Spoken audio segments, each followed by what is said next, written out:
करें, अर्थात महामृत्युंजय अनुष्ठान कराएं। तो अनुष्ठान यज्ञ में केवल यजमान का ही प्रवेश होता है, जो आयोजक होता है, अनुष्ठान कराने वाला वही जाता है और कोई नहीं जाता है।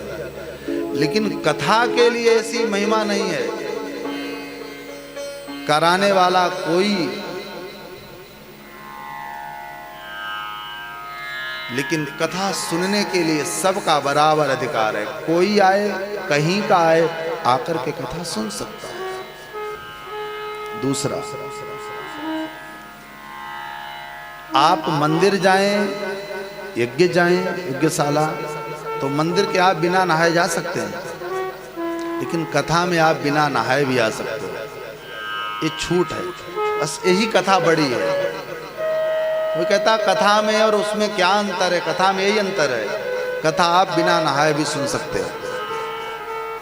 कोई ऐसा प्रतिबंध नहीं है कि तुमने नहाया नहीं तो तुम कथा नहीं सुनोगे, तुम बिना नहाए कथा सुन सकते हो। रोग ग्रसित है, शरीर बुढ़ापे का है, जरूरी नहीं कि नहाओ। ये सब सामर्थ्य के लिए।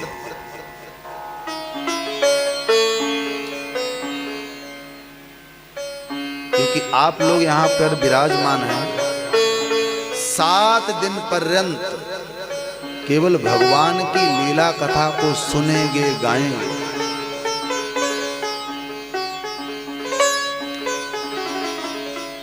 तो कथा जहां कहीं होती है, बोले कलिकाल के दोष सर्वथा के लिए चले जाते हैं। इसलिए कथा में जिसको जितनी सामर्थ्य हो उसको सहयोग करना चाहिए। यही नहीं, जहां कहीं कथा हो, किसी की हो। काल ब्याल मुखग्रास, कलिकाल का प्रभाव भागवत के श्लोकों को गाने से दूर हो जाता है। कीरेण भासित, कलिकाल के जो अवगुण हैं वो भागवत की कथा गाने से, श्लोकों को गाने से वहां से दूर हो जाते हैं। इसलिए कथा में श्लोक ज्यादा से ज्यादा गाए जाएं, ऐसा भी नहीं है। सूत जी कहते हैं, शौनकादिक ऋषि, तुमने भक्ति ज्ञान वैराग्य की बात कही है, तो हम तुमको ऐसा शास्त्र सुनाएंगे जिस शास्त्र को सुनकर के मनुष्य के हृदय से दुख दूर हो जाता, भय दूर हो जाता। सर्व सिद्धांत निष्पन्नम संसार भय नाशन। ये भागवत महापुराण सर्व सिद्धांतों का निष्कर्ष है। 17 पुराण, 4 वेद, महाभारत, वेद शास्त्र, उपनिषद, इन सब का निष्कर्ष, निचोड़, निष्कर्ष। हम लोग कहते हैं निष्कर्ष क्या निकला, ऐसे ही भगवान सूत जी कहते हैं कि सर्व सिद्धांत निष्पन्नम, संपूर्ण सनातन धर्म का निचोड़ है भागवत। और बोले परिणाम क्या आएगा? संसार भय नाशनम, मनुष्य के हृदय से संसार का डर चला जाएगा।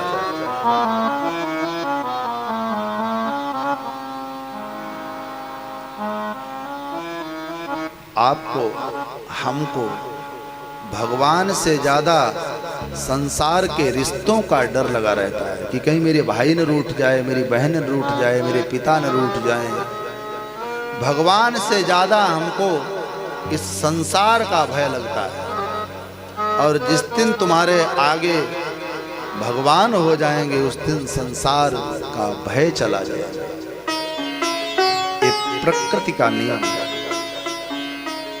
तुलसीदास कहते हैं कि सब मानिए ही राम के नाते। तुम्हारा प्रेम राम से बन जाए तो तुमको हर कोई सम्मान करे।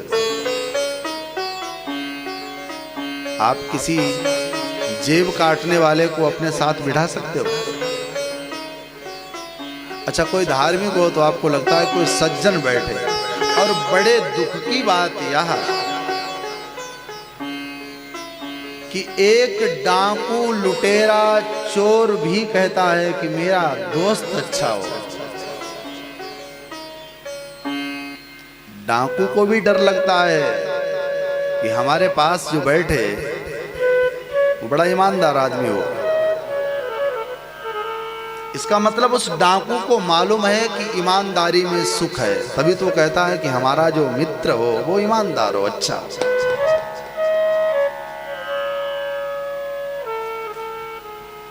रात दिन निरंतर झूठ बोलने वाला,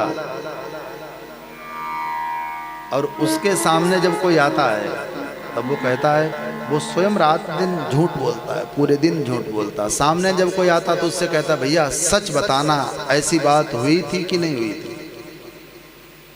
जो रात दिन झूठ बोलता है वो भी आशा करता है कि सामने वाला हमसे झूठ न बोले। इसका मतलब है कि उसको मालूम है कि सच्चाई में बहुत बल होता है, तभी तो कह रहा है कि हम तो झूठ बोले लेकिन तुम सच बताओ।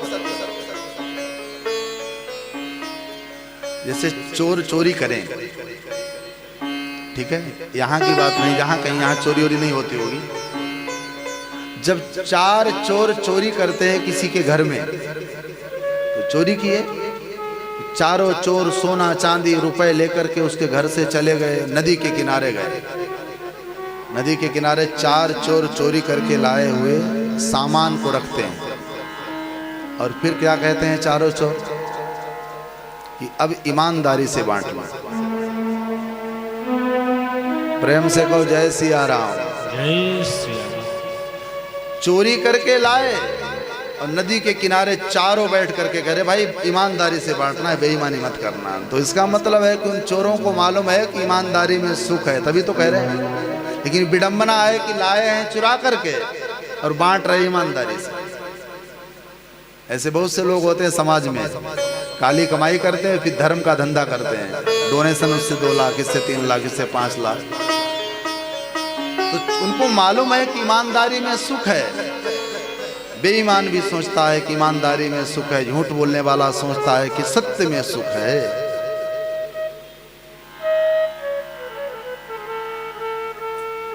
तो कहने का अर्थ यह कि संसार का भय तब दूर हो जाता है जब भगवान आगे होते हैं। सज्जनों की संगति बेईमान भी करना चाहता है कि सज्जन से मेरा संबंध हो जाए। भगवान सूत जी कहते हैं, हे सौनकादिक ऋषि, जिस भागवत संहिता को आप नैमिषारण्य की भूमि पर सुन रहे हैं, इस भागवत महापुराण को श्रवण करने के लिए इंद्रादि देवताओं को अपमानित होना पड़ा। ये कथा केवल इस धरती पर मृत्यु लोक में ही उपलब्ध है। स्वर्ग के देवता सोचते हैं कि हमको कथा मिल जाए, कथा मिल जाए, लेकिन स्वर्ग के देवताओं को कथा मिल नहीं पाती।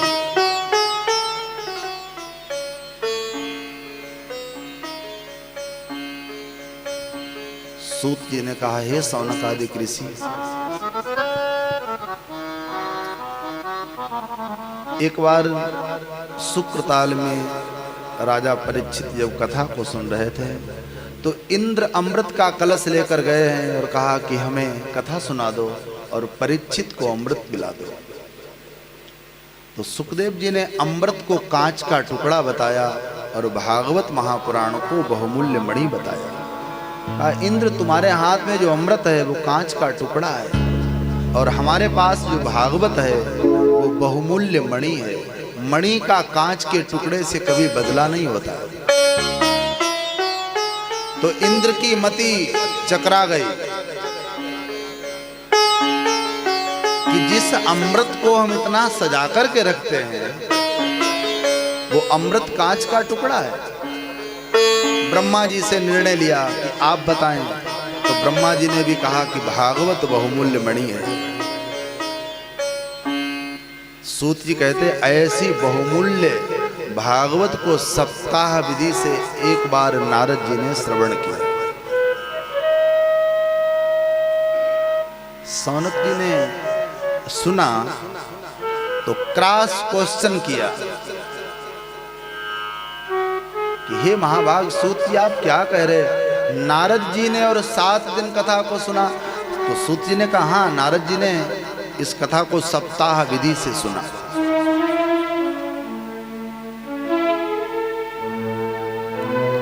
जैसे हमारे यहाँ नीलम बहन जी ने इस सप्ताह कथा को श्रवण करने का संकल्प लिया,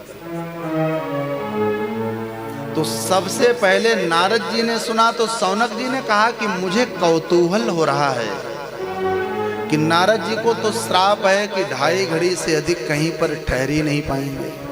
वो 7 दिन बैठे रहे हों।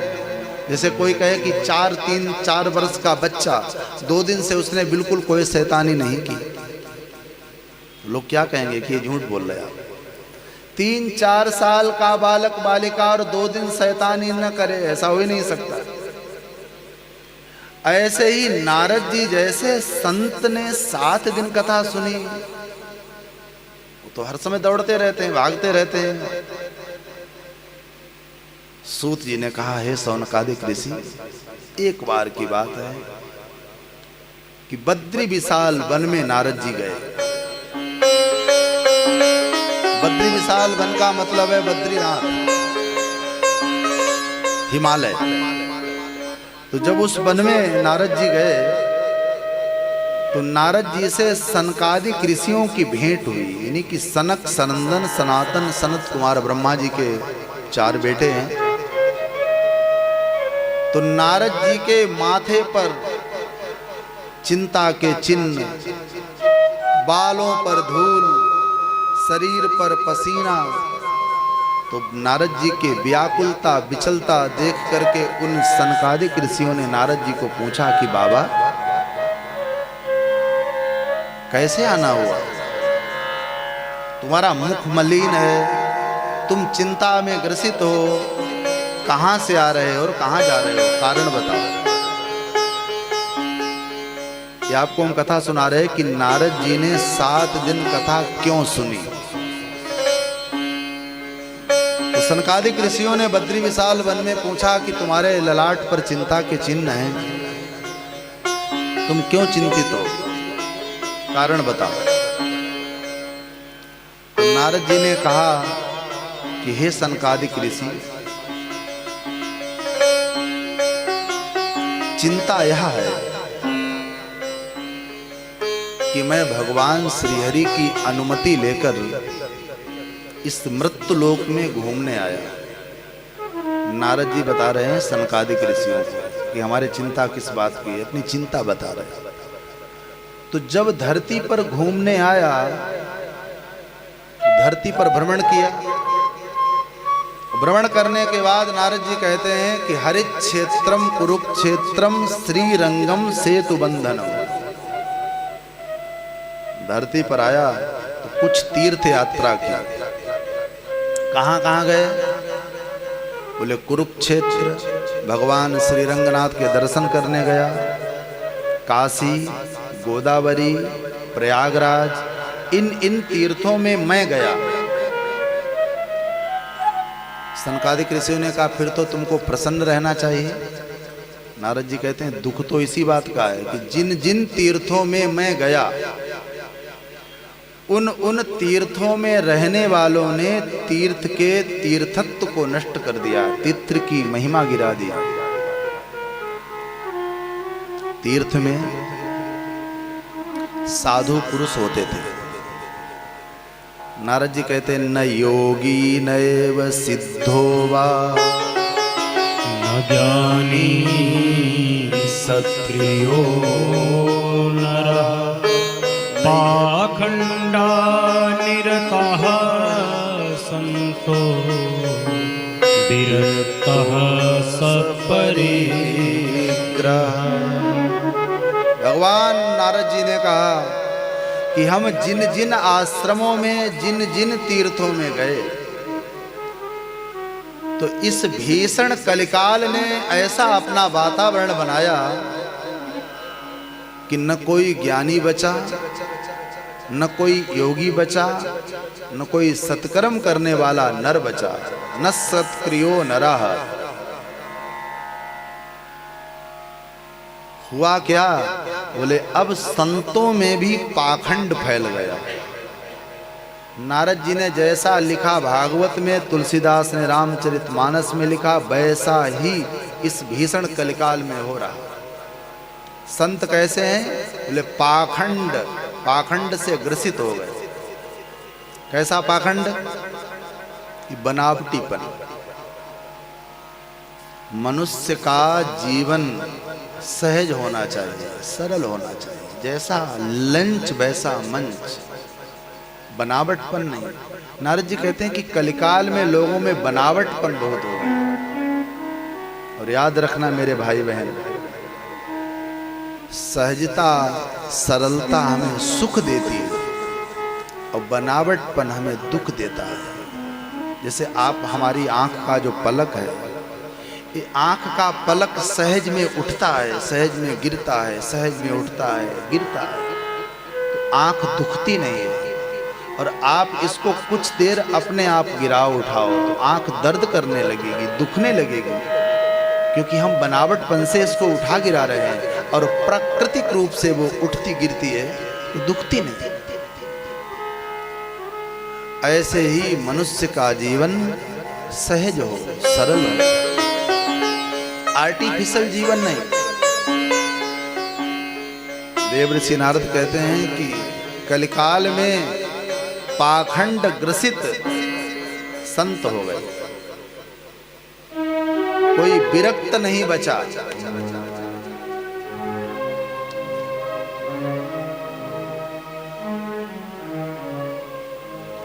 जिसके आश्रम पर बढ़िया एसी रूम बने हों, एसी गाड़ियां हों, सब लग्जरी हो, तो लोग उसी को बहुत बड़ा महात्मा मानते हैं। ऐसा कलिकाल में हम लोगों की भी भूल कि 2 4 5 साथ में चलने वाले हों, व्यवस्थाएं बहुत अच्छी हों, हम कहते महात्मा बहुत अच्छे हैं, क्योंकि संत की परिभाषा ही बदल गई। अगर किसी के पास एसी नहीं है, गाड़ी नहीं है, तो वो साधु नहीं हो सकता। बहुत सोना न पहने हो तो क्या वो महात्मा नहीं हो सकता?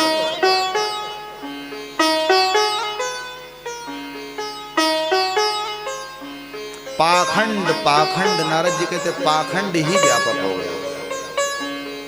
तो देवऋषि नारद ने तीर्थ छोड़ दिए, कहा चलो महानगर चलकर देखें, बॉम्बे, दिल्ली, टाटा नगर। तो जब शहर में नारद जी आए, नगर भ्रमण किया, तो नगर में क्या देखा? सत्यम नास्ति तपः शौचम दयादानं न विद्यते उदराम्भरिणो जीवा वराकाकूटभाषिणः।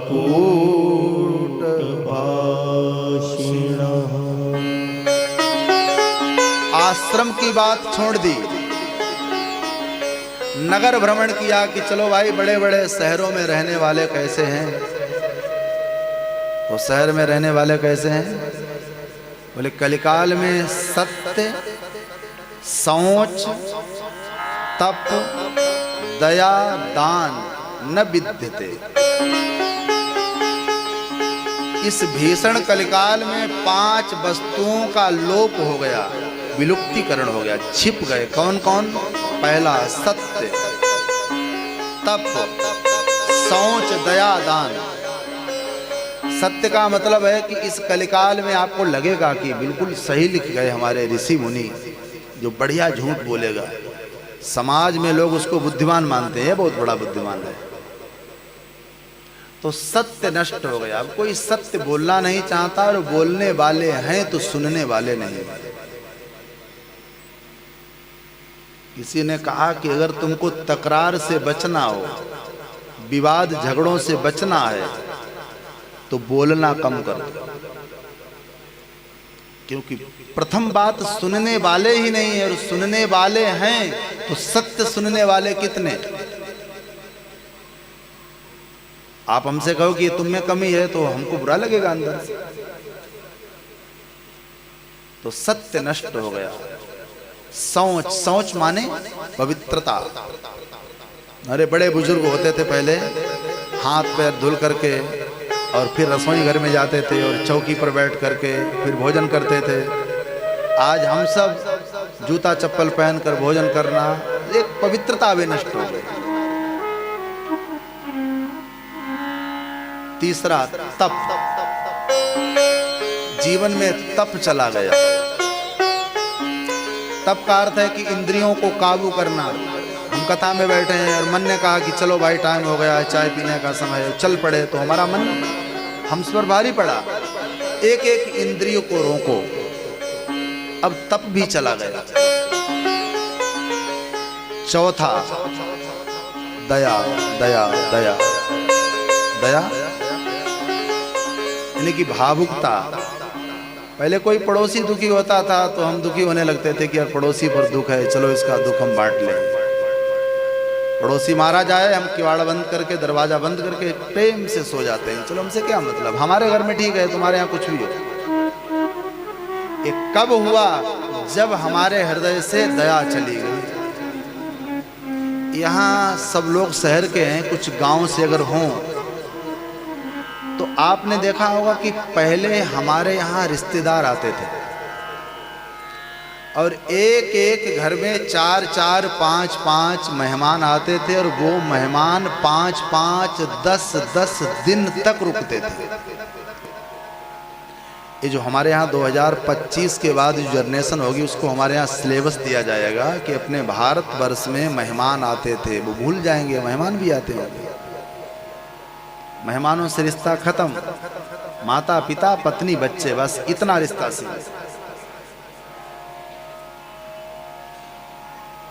तो पहले लोगों के यहाँ मेहमान आते थे,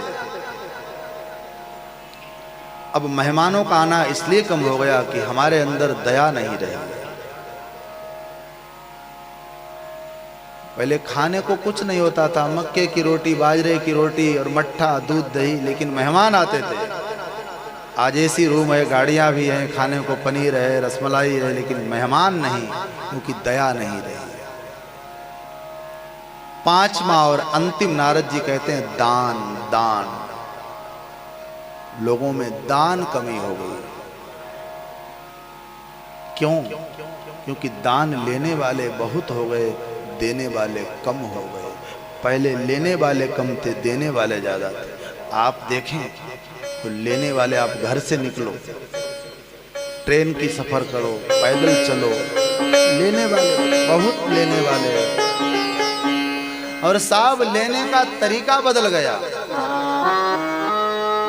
कोई गायों के नाम पर ले रहा, कोई कन्याओं के विवाह के नाम पर ले रहा, कोई अनाथालय के नाम पर ले रहा, कोई वृद्धाश्रम के नाम पर ले रहा।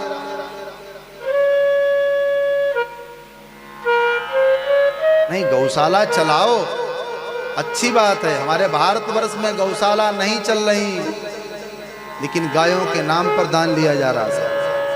ये गलत। गायों की सेवा करो, अच्छी बात है, मांगो, खूब बढ़िया बात है, लेकिन गाय के नाम पर लेकर स्वयं खा जाओ।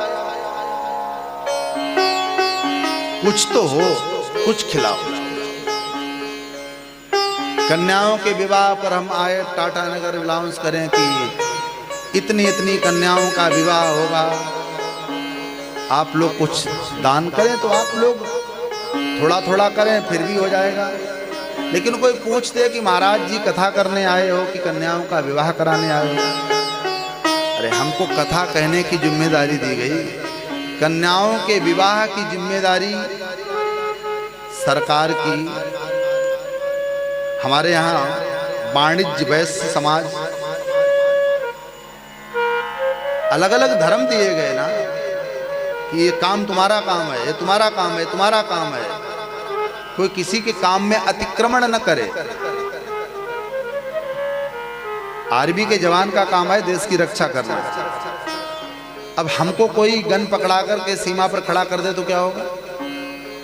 अच्छा, उसको यहाँ कथा में बिठा दे। जो जिसका काम है, जो जिसका दायित्व है, उसको अपना दायित्व 100% निर्वहन करना चाहिए। कोई किसी के काम को तोड़े ना, अतिक्रमण न करे, मर्यादा का उल्लंघन न करे।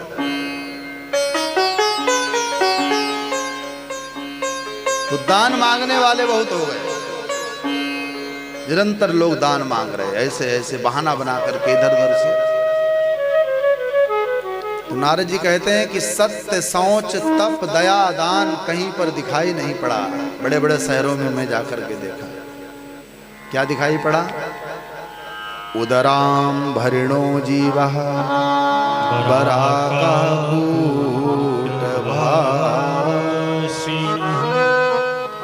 मनुष्य का एक लक्ष्य, एक ध्येय बन गया है कि हमारा पेट भर जाए, हमारा पेट भर जाए, हमारा पेट भर जाए।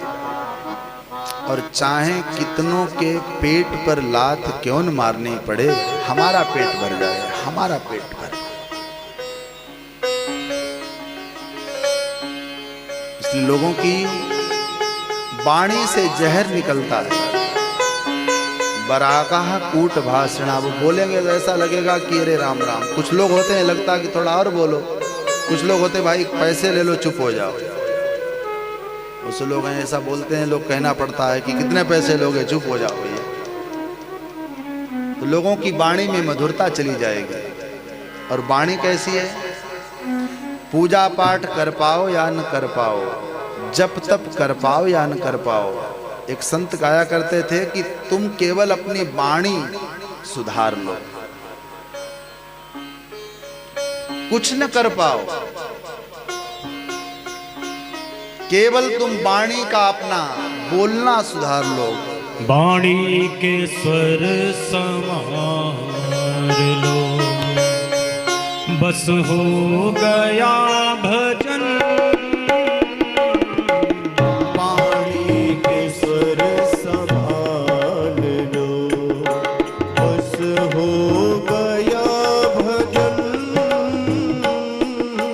वाणी के स्वर संभाल लो, बस हो गया भजन।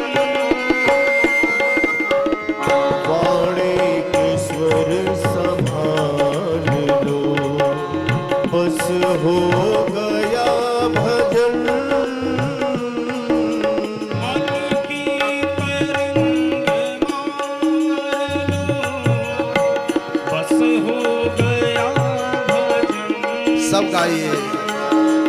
मन की तरंग मार लो, बस हो गया भजन। वाणी के स्वर संभाल लो, वाणी के स्वर संभाल लो, बस हो गया भजन। वाणी के स्वर संभाल लो, बस हो गया भजन। मन की तरंग मार जय हो, बस हो गया भजन।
बस हो गया भजन।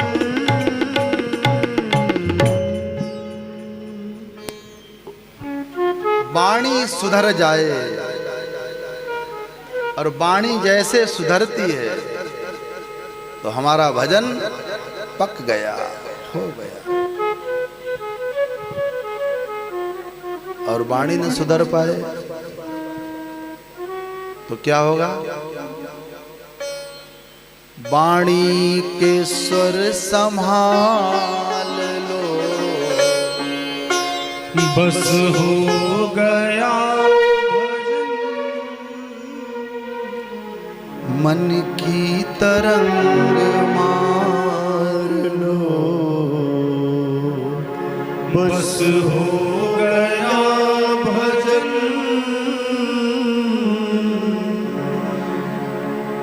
मन और वाणी, ये वक्ता श्रोता किसी के, ये कथा केवल श्रोता के लिए नहीं, वक्ता श्रोता किसी का संयम हो जाए, भजन हो गया। भगवान वेद व्यास जी कहते हैं कि नारद जी ने देखा कि लोगों की वाणी का व्यवहार बदल गया। वाणी कैसी है? वराका कूट भाषिणा, लोगों की वाणी में विष आ गया, जहर आ गया।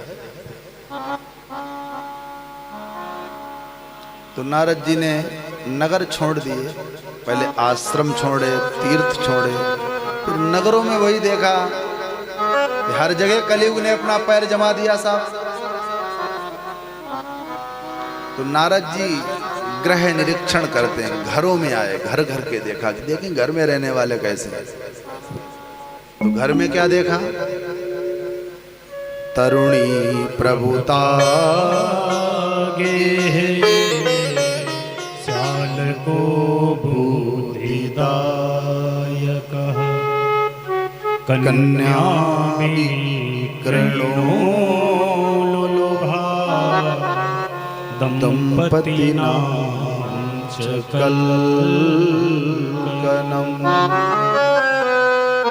नारद जी ने देखा कि तरुणी प्रभुता आगे, संपूर्ण घर घर में एक और नया रोग देखा। नारद जी कहते हैं कलिकाल में घर में माताओं का साम्राज्य लागू होगा, कानून माताओं का चलेगा, यानी कि देवियों का। नारद जी कहते हैं कि तरुणी प्रभुता गे है। कलिकाल में पुरुषों का काम है कि पैसा कमा करके घर में रख दो, फिर कमाने चले जाओ। और मैनेजमेंट कैसे होगा, हमारे घर कौन आएगा, हम किसके घर जाएंगी, किसको क्या देना, किसको क्या नहीं देना, ये हमारी मातृ शक्ति के हाथ में होगा, है नहीं कि माताओं के हाथ में। तरुणी प्रभुता आगे, माताओं में वो सामर्थ्य है, तभी तो नारद जी ने लिखा कि माताएं बहुत कुछ एक साथ करती हैं। पुरुष और स्त्री दोनों इस संपूर्ण जगत के निमित्त हैं। सृष्टि में, जगत में हर कोई काम होता है तो पुरुष स्त्री, लेकिन घर में नारद जी कहते हैं कि माताओं का कानून चलेगा, जो पास करेंगे वही होगा, वो सर्टिफाइज करेंगे ये ठीक है तो वही ठीक है। तरुणी प्रभुता आगे, माताओं को जिम्मेदारी इसलिए दी गई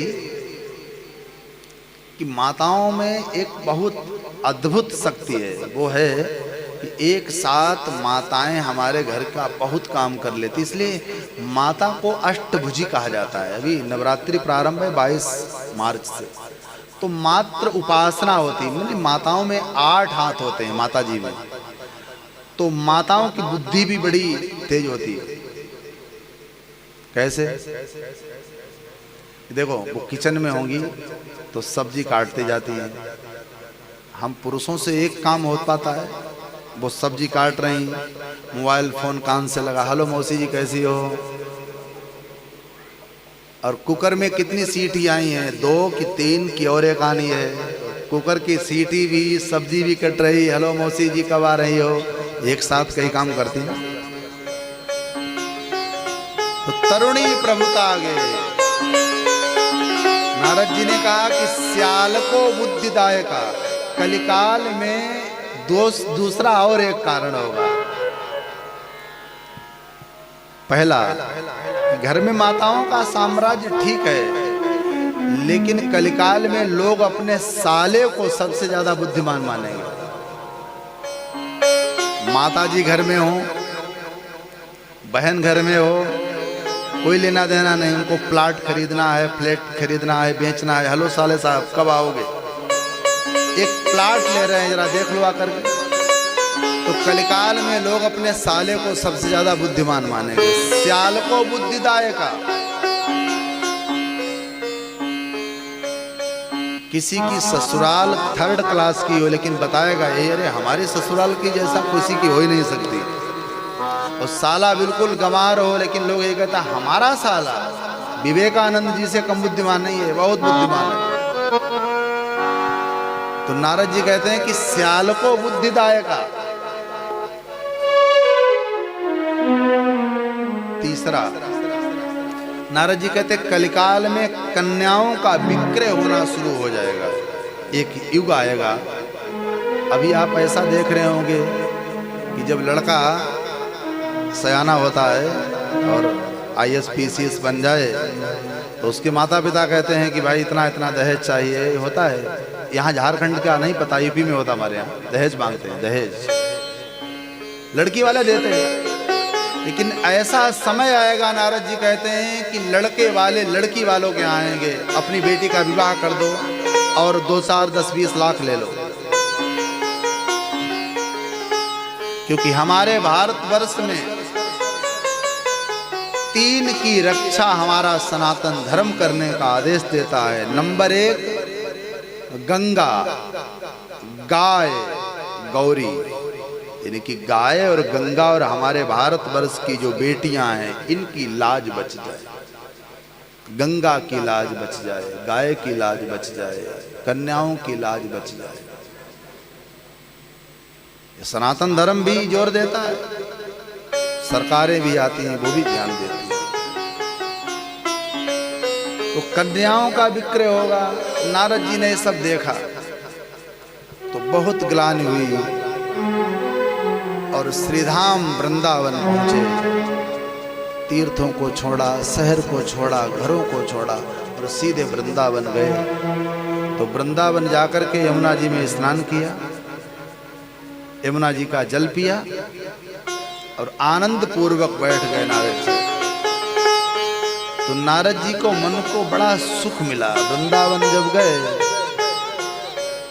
तो जो तीर्थों में गृहस्थों के यहाँ जो जो कलयुग के दोष देखे थे उन दोषों को भूल गए। वृंदावन परम शांति मिली। नारद जी ने लंबी सांस ली कि यहाँ शांति है। तभी देखा कि यमुना के किनारे एक युवती स्त्री रो रही है, तेज तेज रो रही है। नारद जी ने कहा यहाँ भी पीछे पड़ा कौन भैया है, चलो देखें चल करके। नारद जी साधु हैं और साधु का गुण क्या होता है? साधु का गुण होता है कि संपूर्ण समाज में वो अपना ही स्वरूप दूसरे को मानता है। इसलिए साधु कभी किसी से द्वेष नहीं करता है। एक कोई महात्मा वो अपने जितने बेटे को शिष्य को मानेगा, अगर महात्मा असली होगा, उतना ही वो महात्मा संपूर्ण विश्व के प्रति प्रेम करेगा। चाहे कोई अमीर हो चाहे गरीब हो, वो किसी से द्वेष नहीं करेगा। ये लोगों का भ्रम है। आपके दांत आपकी जीभ को काट देते हैं। कभी कभी होता है ना कि हमारे दांत से जीभ कट जाती है। आप लोगों का हुआ कभी ऐसा? तो आपने कभी दांतों को मारा कि तुमने ऐसा क्यों किया? हम जानते हैं कि दांत भी हमारे हैं, जीभ भी हमारी है। इसी प्रकार से साधु समझ लेता है कि पूरा विश्व हमारा है, उसमें कहाँ द्वेष करो, सब हमारे। साधु को लगा कि देखें स्त्री रो रही है। तो नारद जी आए, पूछा कौन हो? तो उस स्त्री ने कहा कि मेरा नाम भक्ति है। मेरे 2 पुत्र हैं ज्ञान वैराग्य, बूढ़े हो गए। भक्ति महारानी कहती है कि हम वृंदावन में आई तो हम जवान हो गई और हमारे बेटे बूढ़े हो गए। माँ जवान हो, बेटे बूढ़े हो जाएं तो माँ को दुख होगा। नारद जी बोले, देवी हम जानते हैं कि तुम्हें दुख है, लेकिन जब दुख आए एक काम करना, वृथा खेद से वालो अहो चिंता तुरा कथम। श्री कृष्ण भोज ईसमर दुखम गमीषति। नारद जी कहते हैं कि देवी जब कभी कोई दुख आए तो भगवान श्री कृष्ण के चरण कमलों का जो स्मरण करता है, जो उसके दुख हर समय के लिए विदा हो जाता है। दुखम गमिष्यति।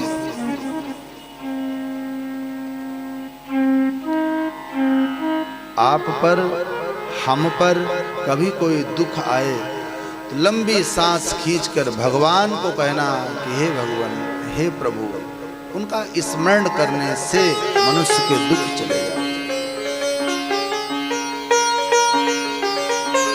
नारद जी ने कहा कि भक्ति मैया, तुम तो भगवान को इतनी प्रिय हो कि भगवान नीच से नीच कसाई के घर भी तुम्हारे कारण चले जाते हैं। जिसके हृदय में भगवान की भक्ति होती है, भगवान वहां आ ही जाते हैं। चाहे वो कसाई हो, चाहे किसी जाति का हो, किसी कुल का हो, भगवान ये नहीं देखते हैं। प्रसन्न है कि हृदय में भक्ति हो। चाहे सदन कसाई हो, चाहे मीरा हो, चाहे अजामिल हो, चाहे गणिका हो, केवल हृदय में भक्ति हो, परमात्मा की चाह हो। सबसे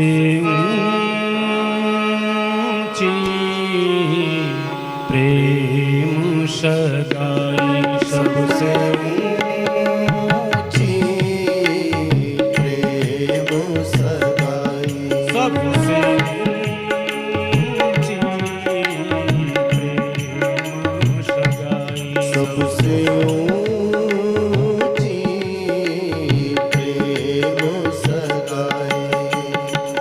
दुर्योधन की मेवा त्यागी,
ऊंची प्रेम सगाई सबसे ऊंची प्रेम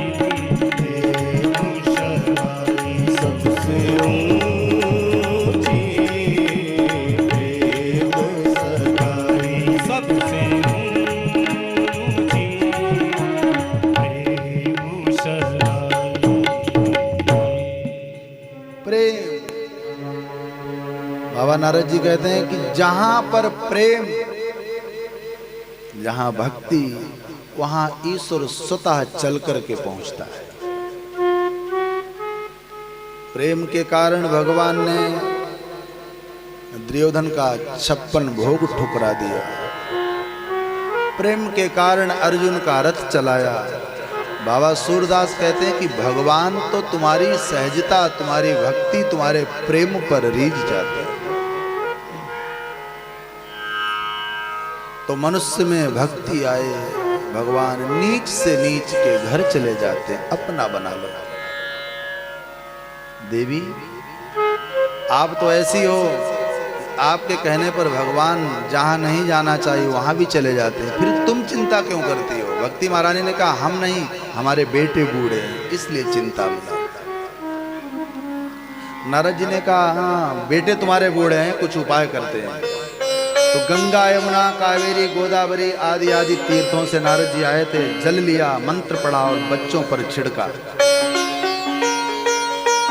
लेकिन वो बालक बूढ़े के बूढ़े बने रहे।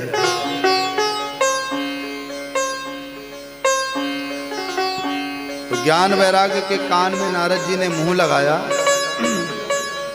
वेद वेदांत घोषस्य गीता पाठैर मुहुर्मुहु। वेद पाठ किया और गीता के अनेकों पाठ कर दिए। तो ज्ञान वैराग्य ने एक बार आंख खोलकर देखा और फिर गिर गए। तो नारद जी अंदर ही अंदर कहने लगे कि वेद पाठ करने पर, गीता पाठ करने पर, गंगा जल छिड़कने पर ज्ञान वैराग्य जवान नहीं हुए, अब क्या करें? तो गगन मंडल से, आकाश से आवाज आई कि नारद जी अगर ज्ञान वैराग्य को तुम जवान देखना चाहते हो तो सत्कर्माणि कृते तस्मिन्, तुम कोई सत्कर्म करो, कोई पूर्ण करो, सत्कर्म करो। नारद जी को पसीना आ गया कि वेद पाठ करना, गीता पाठ करना ये सत्कर्म नहीं, क्या पाप है? और फिर कौन सा सत्कर्म करें? उस सत्कर्म की खोज के लिए नारद जी चल पड़े हैं और सनकादिक ऋषि बद्री विशाल वन में मिल गए। तब उन ऋषियों ने कहा नारद जी दुनिया का सबसे बड़ा सत्कर्म है श्रीमद् भागवत महापुराण। अगर तुम ज्ञान वैराग्य को जवान देखना चाहते हो तो सप्ताह विधि से भागवत कथा सुन लो, ये जवान हो जाएंगे। नारद जी ने कहा कि सुना दो कथा। बोले यहाँ नहीं, हरिद्वार गंगा के किनारे। तो चारों ऋषि बद्री विशाल वन से नारद जी को लेकर हरिद्वार गंगा के किनारे आए और गंगा के किनारे नारद जी प्रधान श्रोता बन करके बैठे, यजमान बन करके बैठे। सनकादिक ऋषि वक्ता बने। तो इस भागवत को सुनने के लिए ब्रह्मा जी ब्रह्मलोक से आए, इंद्र इंद्रलोक से आए। इस धरती पर रहने वाले ऋषि मुनि अपने परिवार बच्चों के साथ, विरक्त संत शिष्यों के साथ गंगा यमुना कावेरी गोदावरी नर्मदा ताप्ती ये सब नदियां कथा सुनने हरिद्वार पहुंची। सूत जी कहते हैं कि 17 पुराण, 4 वेद, 6 शास्त्र, तंत्र मंत्र ये सब मूर्तिकार होकर के भागवत सुनने के लिए हरिद्वार पहुंच गए। इतनी महिमा है कथा की। तो एक लाइन में पुराण, वेद, नदियां, देवता और इन सब के आगे नारद जी बैठे। सनकादिक ऋषियों ने कहा कि हे नारद जी, सदा सेव्या सदा सेव्या श्रीमद्भागवती कथा यस्याः श्रवणमात्रेण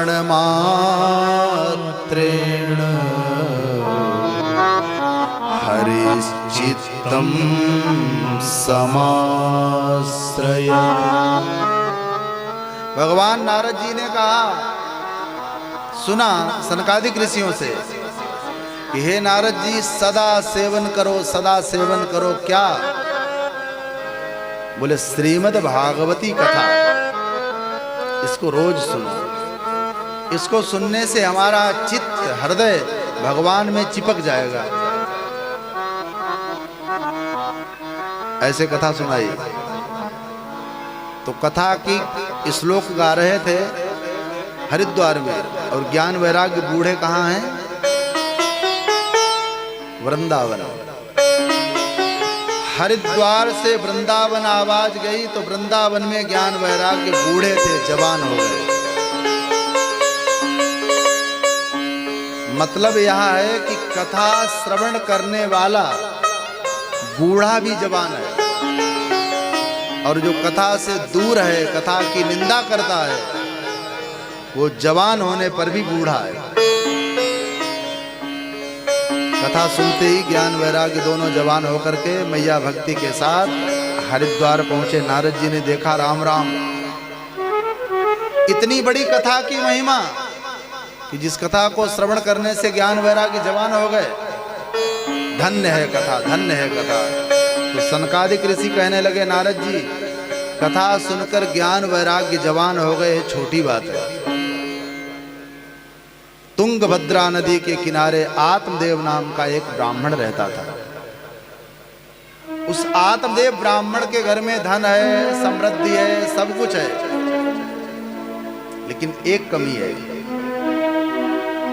कौन सी? न पुत्रो न पुत्री वा ततश्चिंता तुरो वृषम।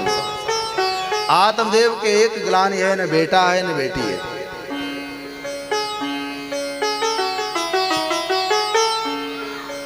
भगवान सूत जी कहते हैं, सौनकादिक ऋषि, एक बार आत्मदेव आत्महत्या करने के लिए घर से आया बाहर कि न बेटा है न बेटी है, मर जाए अच्छी बात है।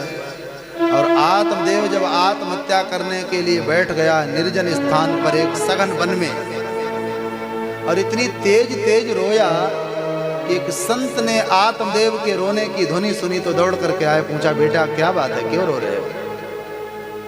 आत्मदेव ने कहा, महाराज हमारे बेटा बेटी नहीं है, मैं मरने आया हूँ। महात्मा ने कहा, राम राम, एक जन्म की कौन कहे, तुम्हारे 7 जन्म तक बेटा बेटी नहीं है।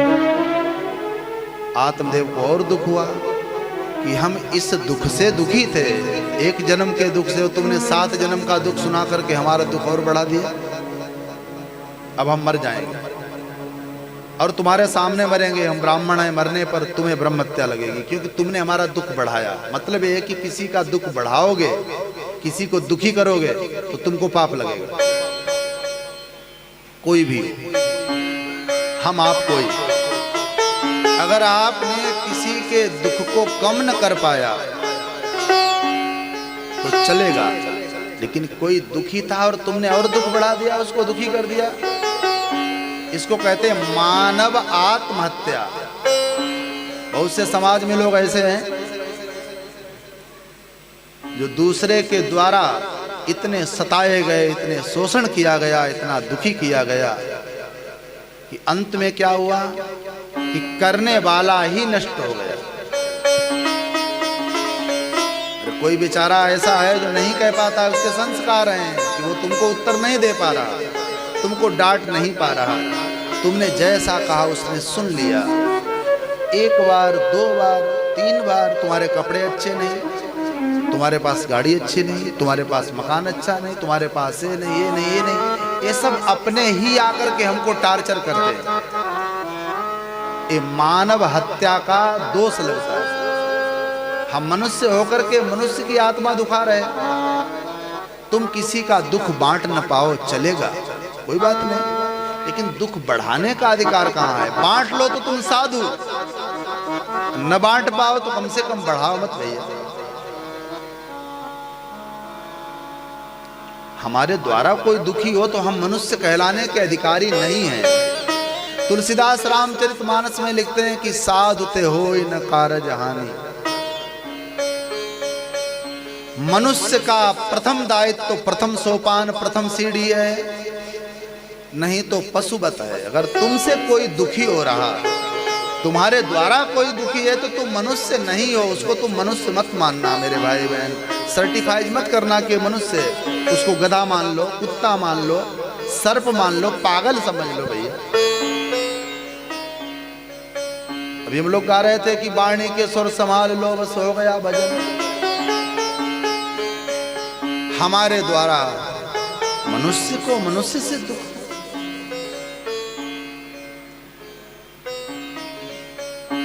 अपनी जाति को बचा दे।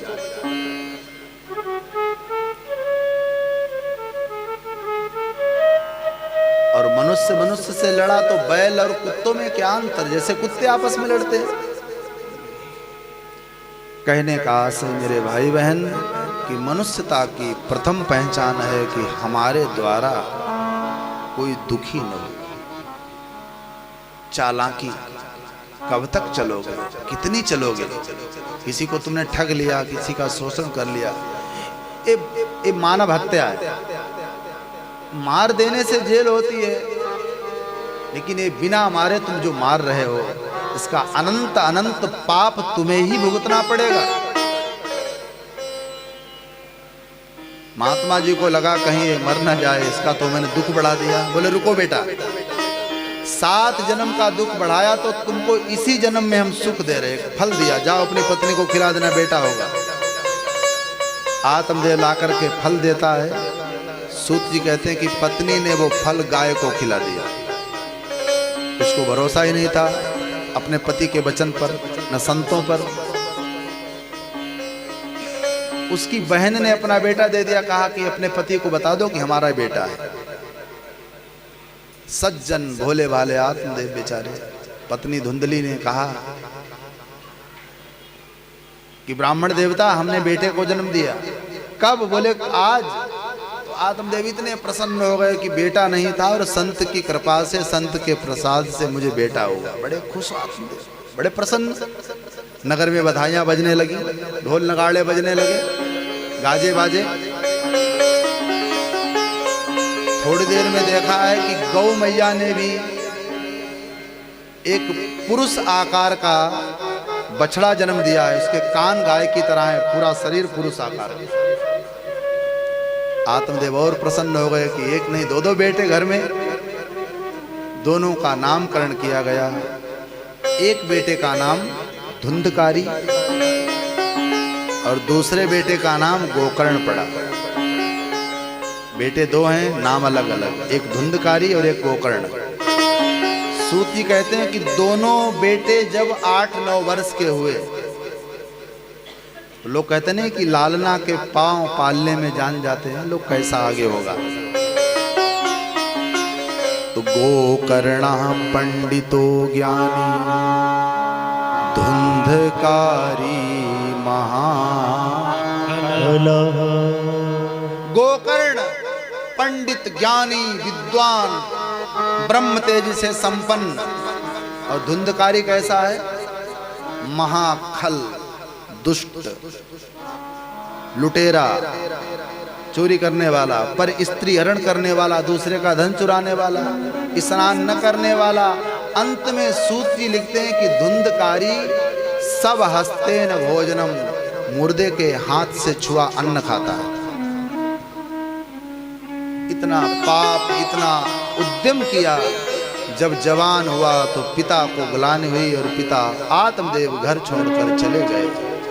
रोने लगे और कहा कि लोग उस कहते हैं कि बेटा हो, बेटा हो, बेटा हो। बेटा हो जरूरी है, लेकिन जब बेटा या बेटी माता पिता के सामने कुमारक पर चलती है, चलता है, बेटा या बेटी, आदि आदि आदि आदि व्यसनों में फंस जाते हैं। और माता पिता के सामने बेटा और बेटी जब अपमान करते हैं, जगह जगह लड़ाई, जगह जगह झगड़े, तो बेटा बेटी को देखकर हर माता पिता सोचता है कि इससे अच्छा तू न होता, क्योंकि जीते जी नरक बना देता है साहब। हमारे यहाँ महात्मा तो ऐसा कहते हैं कि बेटा और बेटी बिगड़ जाए, माता पिता की बात न माने, अनुशासनहीन हो जाए, तो ऐसा हमारे यहाँ कहा गया है कि माता पिता का पाप पुत्र पुत्री बन करके आता है। बेटा तुम्हारा आज्ञाकारी हो, बेटी आज्ञाकारी हो, समझ लो कि मैंने पूर्ण किए, और माता पिता का पाप ही पुत्र पुत्री के रूप में आता है कि बेटा अब तुम समझ जाओ। वही बेटा वही बेटी माता पिता को नाना प्रकार के दुख देते हैं, माता पिता अंदर से टार्चर होते, कहते कि इससे अच्छा तू न होता अच्छा था। तो आत्मदेव को इतनी ग्लानि हुई कि पुत्र को छोड़कर जंगल चले गए। मां धुंधली भी मृत्यु को पाती है। अब जब कोई सर पर नहीं, न पिता का भय न मां का भय, तो निर्भय कैसा होता है पता है आपको? निर्भय व्यक्ति और निरंकुश हाथी, इन दोनों से सावधान रहना चाहिए। आज हम सुन रहे थे तो भैया बता रहे थे, ये जो पहाड़ है ना आपके यहाँ टाटा नगर में, जब यहाँ से कोई हाथी नीचे उतरता है, ऐसा है, तो यहाँ की जो सरकार है वो सावधान कर देती है कि जंगल से पहाड़ से हाथी नीचे उतर आया, आप लोग सावधान हो जाए। क्यों? क्योंकि वो हाथी, उसके ऊपर किसी का कोई अधिकार नहीं है, अनुशासन नहीं है, वो स्वच्छंद है। स्वच्छंद हाथी से लोगों को डर लगता है, और वही हाथी के ऊपर पीलवान बैठा हो, अंकुश लिए बैठा हो, तो द्वार पर आता है हाथी, तो लोग आरती उतारते हैं कि गणेश जी आए हैं, गणेश जी आए हैं। ऐसे ही मनुष्य के ऊपर किसी न किसी का अगर संयम है, किसी न किसी का अंकुश है, माता पिता गुरु पत्नी भाई मित्र, किसी का अंकुश है, तो वो सम्माननीय है, निरंकुश है, स्वच्छंद है, तो वो समाज के लिए घातक है, क्योंकि परम स्वतंत्र न सिर पर कोई। तो धुंधकारी परम स्वतंत्र हो गया, न माता न पिता न भाई, बिल्कुल उजड़ता, जो मन में आता करता। क्या क्या किया? सूत जी कहते हैं कि वैश्यागमन करता है, वैश्याओं के साथ, गणिकाओं के साथ विवाह करता है, लुटेरा है। एक दिन उसकी पत्नियों ने सोचा कि मेरे पति लूट लूट कर लाते हैं, किसी दिन ये राजा के यहाँ लुटेरा बन करके लूटेंगे तो राजा पकड़ लेगा, इनको मार देगा। इससे अच्छा है कि हम सब पत्नियां आपस में मिलकर के पति को मार डालें। और धुंधकारी रात में सो रहा था, और उन वैश्याओं ने अपने पति को मृत्यु के घाट उतार दिया, रात में मार दिया। धुंधकारी जब मृत्यु को पाता है, सूत जी कहते हैं सौनकादिक ऋषि, तो मरते मरते धुंधकारी प्रेत योनि में गया, यानी कि प्रेत बना। गोकर्ण को मालूम हुआ कि मेरा भाई मृत्यु को पाता है, चलो गया करके आते हैं। तो गोकर्ण जी महाराज तुंगभद्रा नदी से चल करके बिहार आए हैं, गया। सूत जी कहते हैं कि गया में आकर के पुजारियों के द्वारा श्री गोकर्ण जी ने अपने भाई के लिए श्राद्ध किया। गया जाकर के श्राद्ध कर बिहार में गया करके फिर कहा कि चलो भाई नगर भोज करते हैं। तो श्री गोकर्ण जी महाराज गांव में आए, नगर भोज किया। गया के बाद नगर भोज करके जब गोकर्ण जी महाराज अपने घर में सो रहे थे, बड़ी सुंदर कथा गाई। उसी समय गोकर्ण के सामने धुंधकारी प्रेत बन करके आया। कभी भैंसा बन जाता है, कभी मेढ़ा बन गया, कभी बकरा बन गया। तो गोकर्ण को लगा कि कौन है रात में मुझे डराने वाला। गोकर्ण जी ने पूछा, को भगवान तुम कौन हो? तो वह प्रेत बोला, धुंधकारी बोला, अहो बंधु कृपा सिंधु भ्रातुर्मास मोचये। हम आपके भाई धुंधकारी हैं। अहो बंधु कृपा सिंधु, हम आपके ही भाई हैं, आप कृपा के सिंधु। तो गोकर्ण जी ने पूछा तुम्हारा नाम क्या है? अहम भ्राता तुदीयोऽस्मि धुंधुकारेति नामतः स्वकीयेनैव दोषेण ब्रह्मस्त्वं नासितं मया।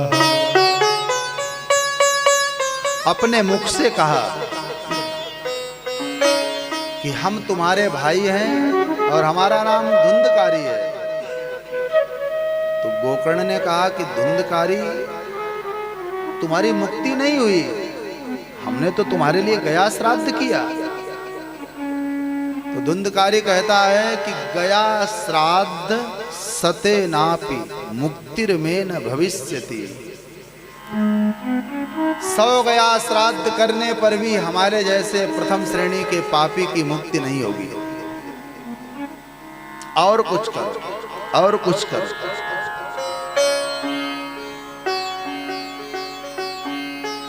तो गोकर्ण जी ने विचार किया कि गया कर चुके हैं और हमारे भाई की मुक्ति नहीं हुई, अब क्या करें क्या करें। तो गांव वालों से पूछा, किसी ने नहीं बताया। तो भगवान सूर्यदेव को पूछा है गोकर्ण जी ने। बड़ी सुंदर कथा गाई। ये भगवान सूर्य, कृपा करके बताओ कि मेरे भाई को प्रेत योनि मिली, मैंने गया श्राद्ध किया लेकिन मुक्ति नहीं हुई।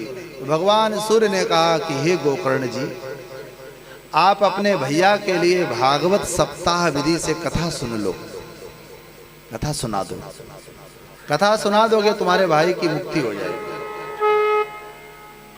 सूत जी कहते हैं कि गोकर्ण जी ने सूर्यदेव को प्रणाम किया, घर लौट करके आए, सवेरा हुआ, सुंदर व्यासपीठ का निर्माण किया और जैसे ही भागवत कथा गाना प्रारंभ किया तो 7 गांठ के बांस में वह धुंधकारी प्रेत बन करके आया और बैठ करके कथा सुनने लगा। प्रथम दिन की कथा जब विराम हुई तो बांस की एक गांठ फट गई। दूसरे दिन की कथा विराम हुई तो दूसरे दिन की दूसरी गांठ फट गई। एवं सप्त दिनश्चैव सप्त ग्रंथि विभेदनम। सूत जी कहते हैं महाभाग सौनकादिक ऋषि 7वें दिन की कथा जब पूर्ण हुई तो उस बांस की 7 गांठें फट गईं और बांस से वह प्रेत देवता बनकर के प्रकट हो गया। बोलो भागवत भगवान की जय। कथा के प्रभाव से धुंधकारी देवता बन गया और क्या कहने लगा धुंधकारी? धन्या भागवती वार्ता प्रेत पीड़ा विनाशिनी सप्ताहोऽपि तथा धन्या कृष्णलोक फलप्रदः। धन्य है भागवत की कथा जिसने 7 दिन में हमारी प्रेत पीड़ा का अंत कर दिया। प्रेत पीड़ा विनाशिनी ऐसे कहकर भगवान के लोक चला गया।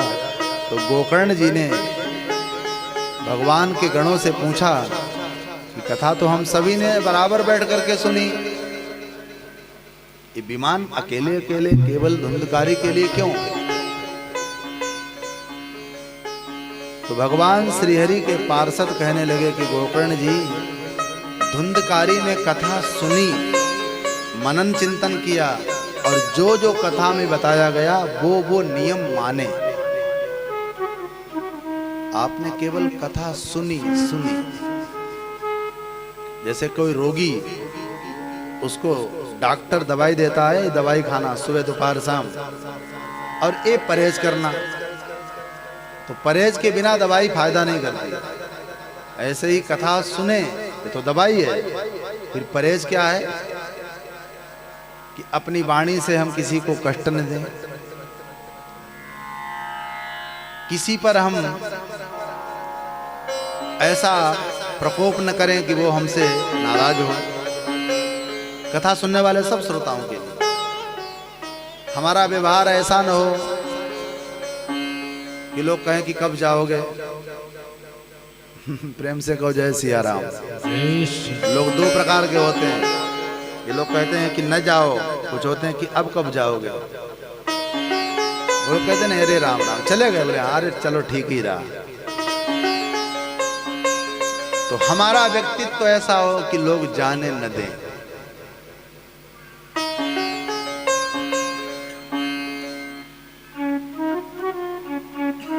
तो जब गोकर्ण जी महाराज ने दोबारा कथा सुनाई तो सानंद पूर्वक कथा सुनकर के पूरा नगर भगवान के लोक चला गया। सूत जी कहते हैं नैमिषारण्य में हे सौनकादिक ऋषि, कथा श्रवण करने से ज्ञान वैराग्य जवान हो गए। कथा श्रवण करने से एक प्रेत, उसने भी कथा सुनी और वो मुक्त हो गया। यानी कि पितरों के लिए जब कोई कथा भाव से सुनता है तो उसके पित्र प्रसन्न हो जाते हैं। पितृ मीन्स पूर्वज, दादा बाबा, नाना नानी आदि आदि। प्रश्न है कि कथा हो, व्यथा न हो। कथा का आज भी प्रभाव है कि कोई श्रद्धा से कथा सुने या श्रद्धा से कथा गाए तो कथा हमें रिस्पांस देती है, परिणाम देती है। तो इस भागवत को सुनकर ज्ञान वैराग्य बूढ़े थे, जवान हो गए। आत्मदेव का बेटा धुंधकारी जो भूत बना था, प्रेत पीड़ा से देवता बन गया। ये क्यों सुनाई कथा कि जिससे तुम्हारी कथा के प्रति प्रेम हो, प्रीति जगे। इस कथा को सुनकर ऐसे ऐसे लोगों का उद्धार हुआ। कथा श्रवण करने की विधि बताई कि आचार्यों के द्वारा मुहूर्त निकलवाना चाहिए और तोरण पताका वंदनवार आदि लगा करके कथा का शुभारंभ कराए। कथा वक्ता के साथ 2, 5, 7 आचार्यों को वर्ण करे जो श्रद्धा हो, कम से कम 2। एक आचार्य मूल भागवत का पाठ करे, एक आचार्य 12 अक्षर मंत्र का जप करे, ओम नमो भगवते वासुदेवाय। कथा चलती रहे और ये दोनों क्रम चलते रहे। स्वल्पाहारी, फलाहारी, जैसा सुविधा बने। कथा सुनने वाला वक्ता श्रोता अगर वो बन सके तो फलाहार रह करके कथा सुने, और फलाहार से काम न चले तो एक बार भोजन कर ले। एक बार से भोजन से काम न चले तो फुल आहार ले ले। कुछ लोग जब फलाहारी नहीं रह पाते हैं तो फुल आहारी हो जाते हैं, और कुछ लोग फलाहारी में फुलाहारी हो जाते हैं। बोले व्रत है, बोले क्या करोगे, बोले काजू बादाम मखाना कूटू की पूड़ी रायता, ये सब फुल थाली। बोले आज महाराज क्या है, बोले आज हम फलाहारी हैं। फलाहारी से फुलाहारी हो गए, पूरी थाली भरी हुई है और पूजा करते जा रहे हैं। कह रहे हैं बस आज एकादशी है, जल्दी जल्दी पूजा कर रहे हैं तो मखाना तैयार करो, चाय तैयार करो। जैसा शरीर कहे उतना आहार लो। हाँ, एक शर्त लगा दी, चाहे जितना भी खाओ, लेकिन तुम्हारे द्वारा कथा में कोई ऐसा विघ्न ना आए कि हम कथा ही न सुन पाए। इतना खा लें, खट्टी खट्टी डकारे आए तो डकारे लोगे कि कथा सुनोगे। ऐसा आहार लो जिससे हमें कथा में विघ्न ना आए, हमारे द्वारा हमारे शरीर में ऐसी कोई विघ्न न पैदा हो कि मेरी कथा छूट जाए। ऐसा खाना चाहिए, सुपाक जो जल्दी जल्दी पचे, तला भुना नहीं, सादा सादा भोजन, जिससे हमारा शरीर स्वस्थ रहे। पता लगा हमने शाम को इतना ओवर डाइट ले ली सुबह उठ रहे हो, कहते अब डकारें आ रही हैं, ये लाओ ये लाओ। क्या मतलब? ऐसा सुपथ्य भोजन करो जो हमारे शरीर को संयमित रखे, हम 7 दिन कथा कह सकें और सुन सकें। ठीक है ना?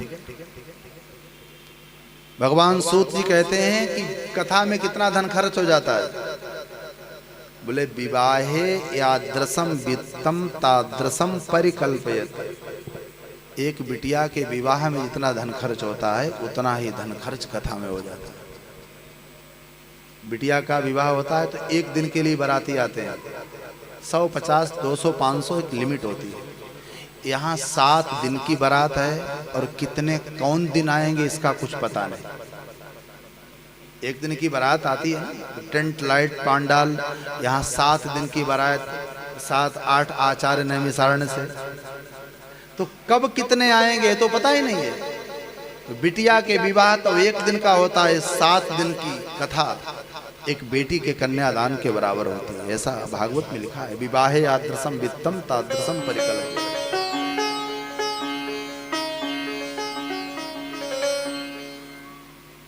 ऐसी कथा की महिमा गाई। और फिर भगवान सूत जी कहते, हे शौनकादि ऋषि, नियम और संयम से हम कथा को सुने। कथा में कथा शुरू हो तो उससे पूर्व हम आए। कथा वक्ता व्यासपीठ पर आए उससे पहले श्रोताओं को आना चाहिए। और आरती पर्यंत तक कथा में रुक करके आरती प्रसाद लेकर के ही हम जाए, ऐसा नियम है। व्यासपीठ के सन्मुख बैठकर कथा हम सुने। आप इस कथा को अपने घर से भी सुन सकते हैं। हमारा ज्ञान गंगा डिवोशनल यूट्यूब चैनल और फेसबुक के माध्यम से भी लाइव, लेकिन जो हम लाइव यहाँ बैठकर सुनते हैं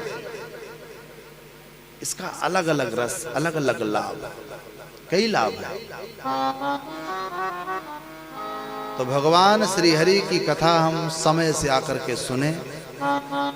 यहाँ हमारे बहन नीलम जी के द्वारा बड़ा ही सुंदर सप्ताह आयोजन किया गया। और कथा का समय आप लोग याद रखें, ठीक 3 बजे से 6 बजे तक। ठीक है समय? हम 3 बजे व्यासपीठ पर आ जाएंगे, भैया लोग 2:45 आ जाएंगे और आप लोग ठीक 2:45 बजे मंडप में आए। और 3 से 6 हम नित्य कथा को सुनेंगे। आरती प्रसाद लेकर के ही हम रोज जाएंगे। और कथा एक लोगों की नहीं, आप सबकी है। तो तन मन जैसे सहयोग कर पाओ, यहाँ बिछावन बिछवा दो। गंदगी साफ न करो कोई बात नहीं, गंदगी करना ही मत। हमें नहीं कहते कि आप सफाई करो, लेकिन सफाई मत करो, लेकिन गंदगी भी मत करो। ये व्यासपीठ है। इन नियमों का पालन करके भगवान का स्मरण करते हुए हम नित्य कथा में आए। मेरे साथ मिलकर के गाइए। जरा चल के वृंदावन देखो, जरा चल के वृंदावन देखो, श्याम बंसी बजाते मिलेंगे। जरा चल के वृंदावन देखो, गाइए। श्याम बंसी बजाते मिलेंगे, झूला झूलती मिलेंगी राधा रानी, झूला झूलती मिलेगी राधा रानी। श्याम झूला झूलाते मिलेंगे, झूला झूलती मिलेगी राधा रानी। श्याम झूला झूलाते मिलेंगे, जरा चल के वृंदावन देखो।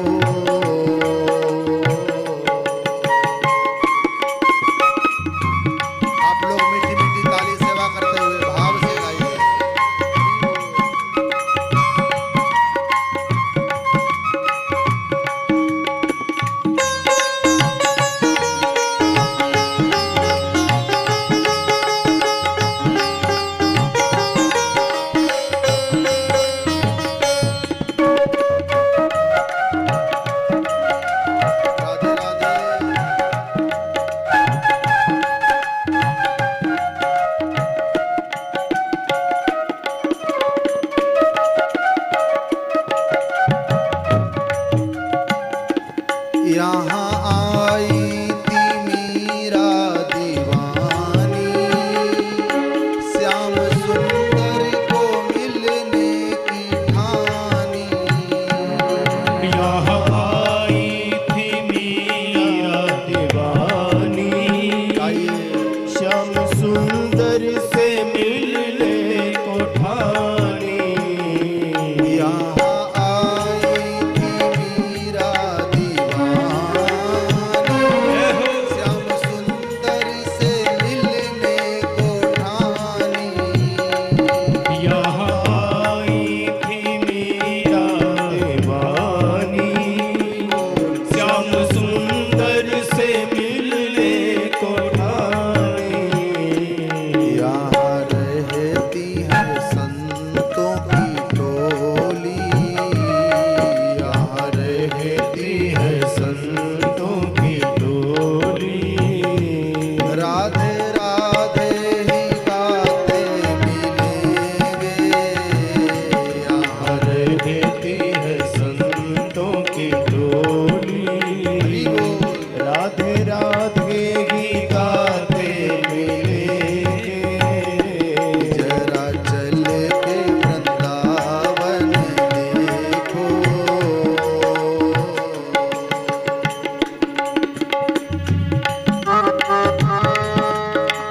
प्रेम से बोलिए वृंदावन बिहारी लाल की जय हो।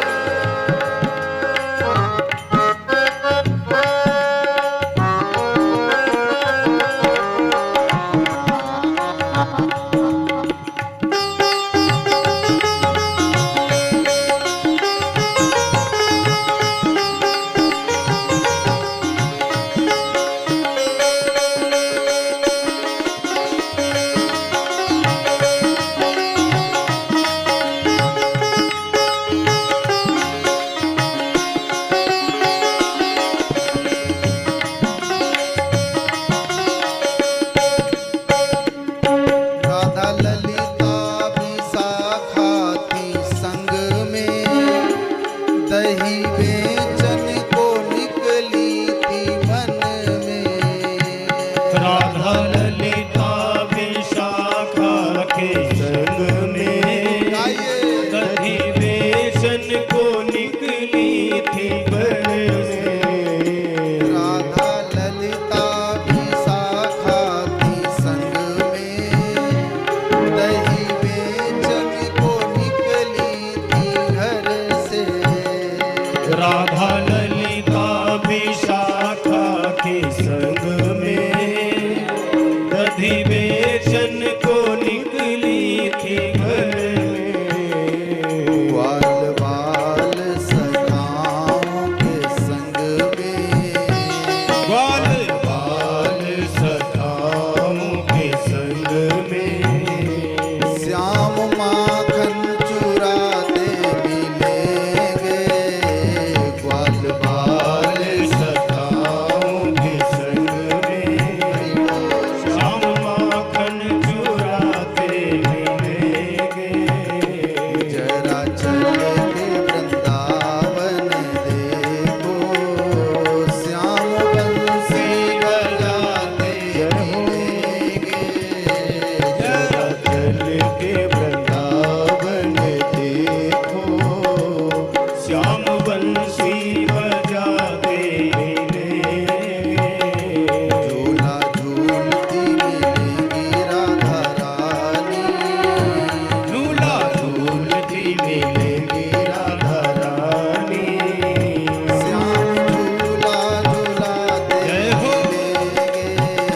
झूला झूलती मिलेगी राधा रानी, श्याम झूला झूलाते मिलेंगे। जरा चल के वृंदावन देखो, श्याम बंसी बजाते मिलेंगे। जरा चल के वृंदावन देखो, श्याम बंसी बजाते मिलेंगे। झूला झूलती मिलेगी राधा रानी, श्याम झूला झूलाते मिलेंगे। जरा चल के वृंदावन देखो, श्याम बंसी बजाते मिलेंगे, झूला झूलते मिलेगी राधा रानी। श्याम झूला झूलाते मिलेंगे, जरा चल के वृंदावन देखो। आज के सत्र को यहीं पर प्रणाम। कल ठीक 3 से 6 के लिए पधारे मेरे साथ में बोलिए हरे राम हरे राम राम राम हरे हरे, हरे कृष्ण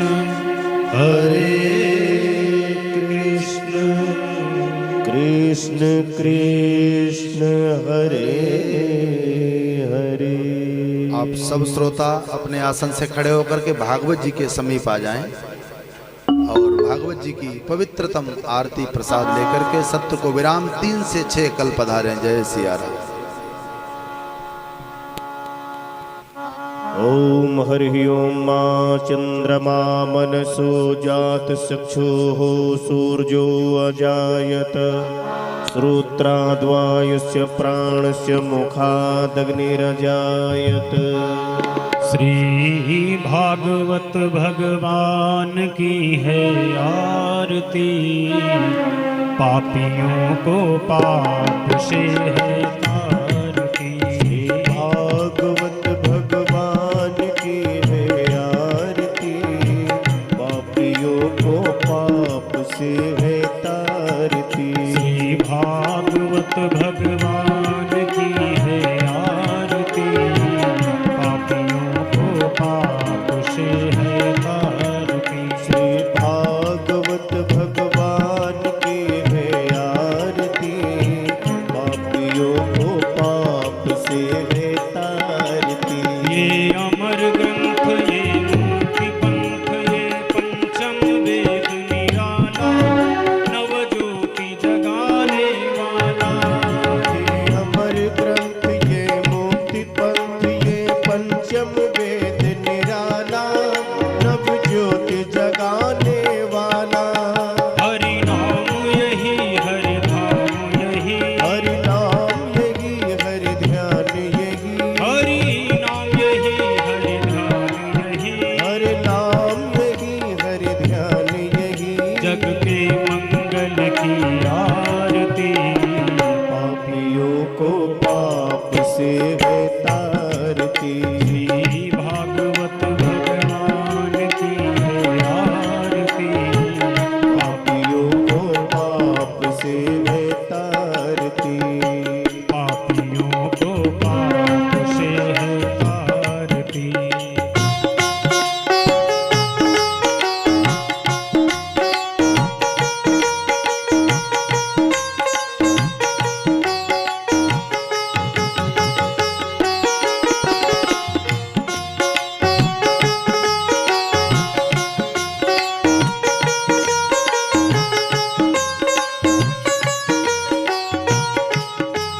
ये शांति गीत पावन पुनीत, पापों को मिटाने वाला, हरि दर्श कराने वाला। ये शांति गीत पावन पुनीत, पापों को मिटाने वाला, हरि दर्श कराने वाला। ये सुख करनी ये दुख हरनी, ये सुख करनी ये दुख हरनी, ये सुख करनी ये दुख हरनी। ये सुख करनी ये दुख हरनी। श्री मधुसूदन की आरती, पापियों को पाप से है तारती। श्री भागवत भगवान की है आरती, पापियों को पाप से है तारती। ये मधुर बोल सतपंथ खोल, सन्मार्ग बताने वाला, बिगड़ी को बनाने वाला। ये मधुर बोल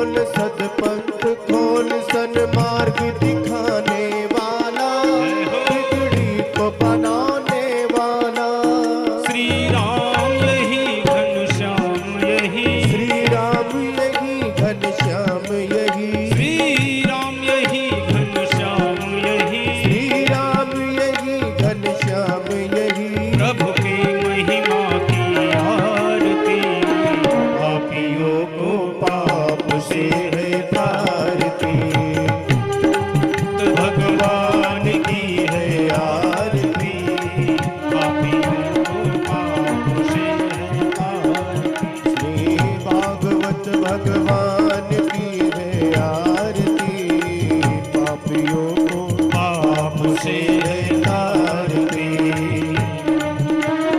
पाप से है तारती। कर्पूर गौरम करुणावतारम संसार सारम भुजगेन्द्रहारम सदा वशंकं हृदयारविन्दे भवं भवानी सहितं नमामि। त्वमेव माता च पिता त्वमेव, त्वमेव बन्धो च सखा त्वमेव। त्वमेव